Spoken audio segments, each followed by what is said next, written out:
क्या आपने कभी सोचा है किसी की मृत्यु के बाद कितने दिनों में नया जन्म मिलता है और जो ये नया जन्म है ये इंसान का ही होगा या कुछ और। तो जानेंगे इस सवाल का जवाब और इस जवाब के हैं 3 तथ्य। इस दुनिया में जो आया है वो एक दिन जरूर जाएगा, उसका पहले भी एक जन्म था, ये भी एक जन्म है और आगे भी नया जन्म होगा। और जो आगे नया जन्म होगा वो उसको इस जन्म के अकॉर्डिंग मिलेगा जिसमें वो जी रहा है। वो कैसे, यहीं पे निकल के आता है पहला तथ्य। पहले तथ्य में ये कहा जाता है कि अगर किसी व्यक्ति की मृत्यु अकाल रूप में हुई है या फिर वो अपनी पूरी उम्र लेके मरा है तो उसको नया जन्म लेने में समय लग जाता है, क्योंकि जो आत्मा है वो वैकुंठ लोक में कुछ समय के लिए वास करती है या फिर ये कह लीजिए कि नॉन फिजिकल वर्ल्ड में कुछ समय के लिए रहती है। उसके बाद वो डिसाइड करती है कि उसको कब और कैसे नया जन्म लेना है। इसी के साथ अगर किसी की मृत्यु अकाल रूप में नहीं हुई है, मतलब कि सुसाइड से, एक्सीडेंट से या फिर किसी बीमारी से मृत्यु हुई है, तो भी उसको नया जन्म लेने में समय लग जाता है, क्योंकि आत्मा जिस शरीर से निकल के आई है उसकी मृत्यु अचानक ही हुई है, जिस वजह से नया जन्म लेने का जो प्रोसेस है उसका समय और भी ज़्यादा बढ़ जाता है।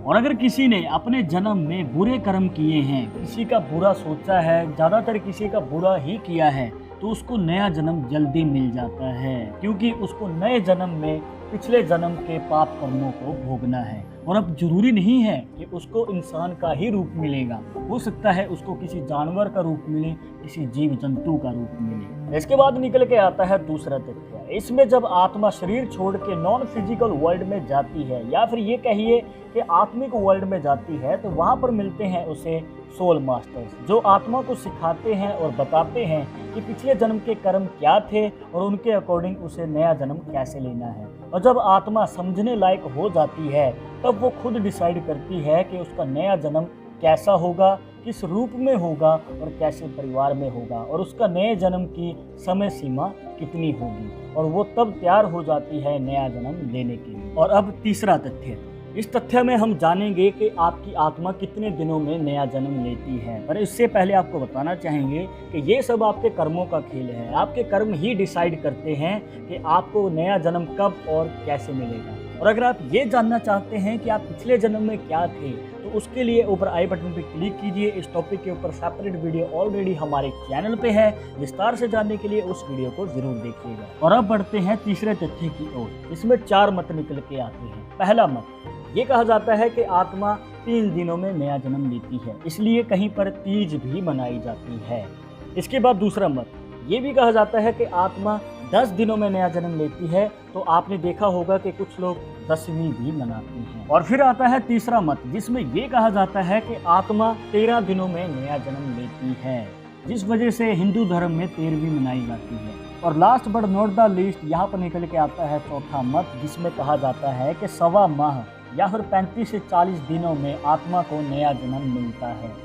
और ऊपर से आप अपने गुणों से भी जान सकते हैं कि मृत्यु के बाद आपके साथ क्या होगा, आपकी आत्मा कहाँ जाएगी, उसका नया जन्म होगा या नहीं होगा। देखिए, यहाँ पर 3 गुण होते हैं, सत्व गुण, तामस गुण और राजस गुण।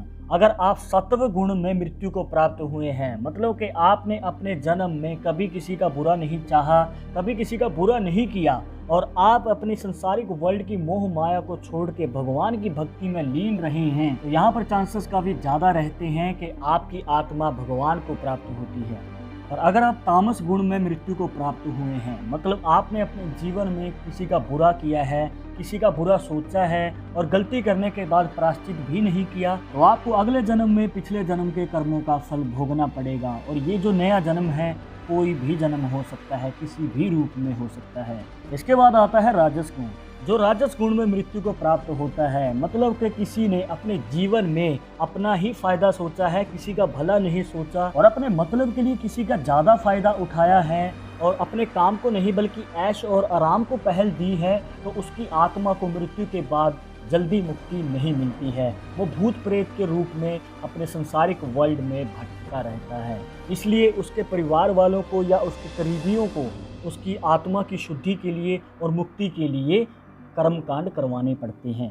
तो ये थी कुछ खास जानकारियां जहां पर आपको बताया कि कैसे आप पता कर सकते हैं कि किसी की मृत्यु के बाद आत्मा कितने दिनों में नया जन्म लेती है और किस रूप में जन्म लेती है। और अगर आप हमसे पर्सनली बात करके अपनी समस्या का समाधान पाना चाहते हैं तो लिंक मिलेगा आपको डिस्क्रिप्शन में हमारे इंस्टाग्राम और ट्विटर अकाउंट का, जाकर आप दोनों अकाउंट्स पे फॉलो कीजिए। जो भी पूछना चाहते हैं पूछ सकते हैं। पर एक जरूरी बात जो आपको हमेशा याद रखनी है कि वीडियो के कमेंट्स में अगर आपको कोई नंबर देता है कंसल्टेशन के लिए तो इन नंबर के चक्करों में ना पड़े, क्योंकि आपके साथ फ्रॉड भी हो सकता है, तो कृपया इनसे बचना है। और इस वीडियो के रिलेटेड मन में कोई सवाल या विचार हो तो आप हमें कमेंट बॉक्स में बता सकते हैं। आगे आप किस टॉपिक के ऊपर वीडियो देखना चाहते हैं तो वो भी आप हमें कमेंट बॉक्स में सजेस्ट कर सकते हैं। वीडियो अच्छी लगी हो तो लाइक करें, शेयर करें अपने दोस्तों के साथ सोशल मीडिया पर, सब्सक्राइब करके बेल आइकन जरूर दबा दें। नेक्स्ट वीडियो की अपडेट के लिए मैं आपसे मिलूंगा एक और इंटरेस्टिंग टॉपिक के साथ। तब तक मुझे इजाज़त दीजिएगा। नमस्कार।